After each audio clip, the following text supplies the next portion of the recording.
y'all, welcome back to my channel. My name is Belle and this is the Belle Perspective. And if you're new here, we talk about movies, we talk about TV, we talk about books, we talk about shows, we talk about people.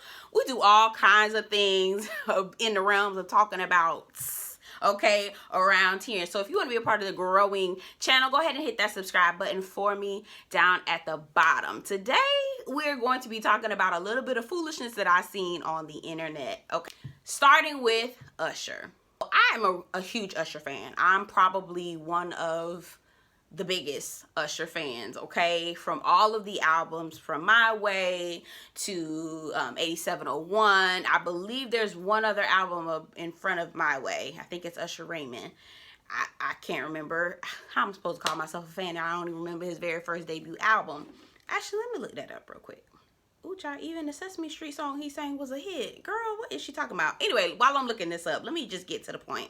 So apparently there was a debate. There's some discourse on Twitter. There's always some discourse on Twitter about different music and things like that. And so a girl whose name will be left unsaid, because I don't want nobody blowing up her mentions, because they already cooking her up anyway. So a girl talked about how she felt like Usher could not carry the Super Bowl. Now, this is probably off of the ends of Rihanna performing the Super Bowl this Sunday that just passed. My hot take on that performance was she did exactly what I thought she was going to do, which was nothing. And when I say nothing, she wasn't going to give us a 1-2. She wasn't going to give us any, like, you know, real anything. All her dancers were going to do all the work. And that's fine. I knew that's what she was gonna give. That's why I don't pay for Rihanna tickets. I don't do that. I don't pay for her stuff. So I'm glad the Super Bowl performance that she did was free. I do buy her makeup. That's where she's good, to me personally, okay? Any Rihanna haters or lovers out there, please don't be offended. She did great being up high in the sky like she was. I wouldn't have been able to do it. And also congratulations to her as she has another baby on the way. Usher's first album was self-titled. It was called Usher. So then it was Usher. Then it was My Way. Then it was like 8701, I think. Then it was obviously Confessions. And then he's got all these other albums. We're not going to go down that road. Anyway, so I think the point of discourse was they didn't think that Usher had enough tracks, singles, to be able to carry the show with the Super Bowl, which truly meant what translates to be, I don't think he has enough songs that white people will recognize to actually truly entertain people. Now, here's where you're wrong, sis. So number one, Usher already performed. We already know Usher already performed at the Super Bowl in 2011 with the Black Eyed Peas and someone else, Slash, I think, or something like that. But I literally just looked up Usher hits, and girl, I haven't been able to stop scrolling. Like, I'm just like, dear God. So he absolutely could carry a Super Bowl as far as songs. I mean, he could come out with You Don't Have to Call, OMG. He could do My Boo, Yeah. You know, the whites love that song. They turned that song out. Love in This Club, You Got It Bad, Lovers and Friends. Like, all these songs can literally carry a show. So I'm not really sure why people keep, like, this okay, so let me just get on my soapbox real quick.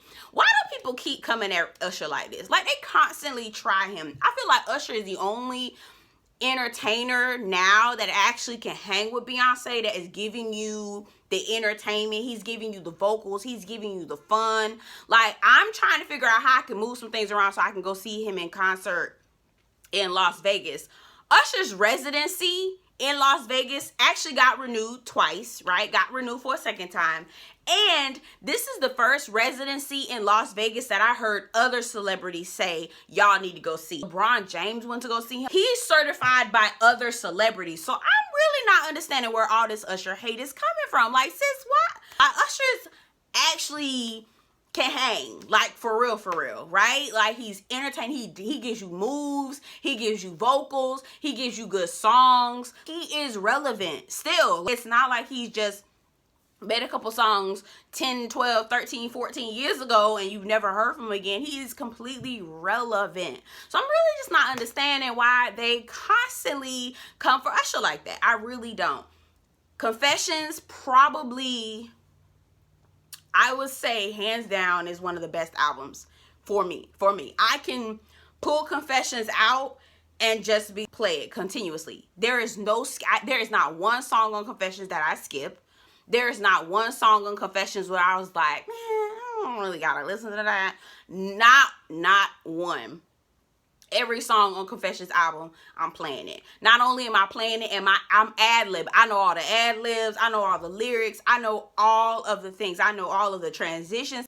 I don't know. That's hands down the best album. And Quiet as It's Kept, if he sat there at the Super Bowl next year and performed all of Confessions album, I would be completely fine with that. Sis was tripping. She really was. I don't know what she was. I don't know. It was frying sis up. Let me tell you, they was frying girly up, as they should. Last thing I want to talk about real quick is Sherri Shepard and Kym Whitley. I've been hearing all about the show, The Reading, and not the show, the movie, The Reading, and it's starring Monique, and it's supposed to be like a horror movie. Still haven't watched it. I don't have BET Plus. I'm quiet as it's kept. I'm tired of getting all these streaming services. It's just like one more. I got Peacock, I got Hulu, I got Netflix, HBO, Stars, Showtime, like all of these services. I don't know if I could do another one. So anyway, so it's on BET Plus. I'm trying to see if I can go to one of the ghetto websites and see if I can watch it on there. Anyway, but it's called A Reading. Monique is in it. So apparently Kym Whitley and Sherri Shepard had like maybe a YouTube channel or a podcast that they were on, and they were talking about the show, and they were talking about how Monique did such a great job, and not only was it a scary film, but it was also really funny at the same time. So there was a lot of comedic relief within the movie. But here goes Sherri Shepard. And here's the thing about Sherri Shepard. I've been side-eyeing Sherri Shepard since Wendy. Now, here's the thing. I'm not a huge fan of Wendy Williams, okay? But I'm not here to laugh at nobody at their downfall. Do you know what I'm saying? I'm not one of them type of girls. I'm not one of them type of girls. Now, if I don't like you, I might not laugh. I might not say nothing. I might just watch you fall, but I'm not going to say nothing. Like, I'm not going to be like, girl, are you okay? Especially if I don't like you. I'm not going to be playing fake like that. Sherri Shepard gives me nice, nasty church lady that just celebrates when somebody falls. I can't explain it. When I heard her talk about Wendy Williams and how, you know, her show was being basically replacing Wendy Williams' show, she was like, you know, me and Wendy, we roll in different circles. You know, it's probably really hard for her not to have any friends. She doesn't have any real friends. I make real friends. And it's, Sherri, why did you have to say that? Why you just couldn't say, I'm very thankful that I got this new show? Why did you have to do that? He said that about Wendy Williams. Again, take it or leave it about how you feel about Wendy Williams. I'm not a fan of kicking somebody while they down. On this podcast or whatever it was that she had with Kym Whitley, they were both saying that Monique did a great job and that it was so funny, but you know, Monique don't play well with others. Her personality is always getting her into trouble. And I'm like, why you just couldn't give her that? Sherri, why you couldn't just give her flowers? Why did it have to be all the extra? Why did it have to be all that extra stuff? Sherri Shepard got my good eye on her. She give me fake church lady. She really do. I don't know. Maybe she's not. Maybe she's a nice woman. I'm not sure. But I didn't really like that. I feel like Monique was asked to do, we just talking real quick. She started with, I believe, Tyler Perry, Oprah, and Lee Daniels. They wanted her to go to some countries, travel or tour to some countries for free for the whole Precious movie where she won that Oscar. And she, I believe, had twins at the time and was like, no, I need to be paid. What person would want to work for free? I don't care how many doors or opportunities would be available. That is still exploitation because it may or may not happen.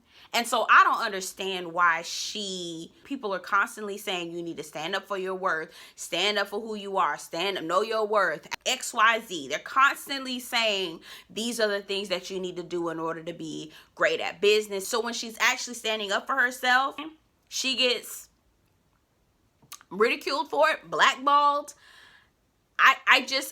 say what you will about Monique, whatever her, you know, situation is. I'm side-eyeing that husband she got over there in that situation. But again, that's none of my business. I think whether or not her husband shady or not, she still needs to get paid. And I'm here for a woman who's standing up for herself and knowing her worth and demanding it, with or without the approval of her contemporaries. And that's just on P. Like, I don't understand. Anyway, that's my hot take on the last two things that I saw foolishness on the internet. I will see you guys in the next one. Take care.